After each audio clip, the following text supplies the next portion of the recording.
Kanawalu kumakolu e kako makahiki e lua kaukani iwa kalua kumalua. Ane kanaha makahiki ka keia hana ana o ka Pūnana Leo.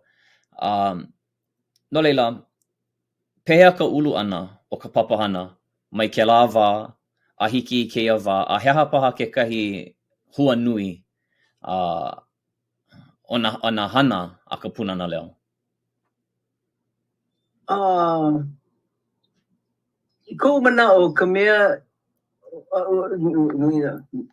ano mea like ole mai ka i hoa keia ke nono o wau i ka mea mai ka i loa ua kaulana ka Pūnana Leo i keia o ia kekahi mea ʻōlelo mau ia mana halawai no ka mea komo mana halawai me ka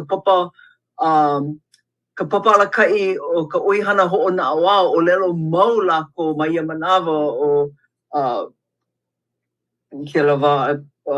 ʻōlelo mau lako no ka ikaika o nā mākua. No ka mea ʻale lako ʻike i ke lā mamua. Ka ikaika o nā mākua ke komo a me ke kakoʻo i ka lako mau kamaliʻi. I keia me ke kakoʻo i ke kula, kakoʻo i ke kumu.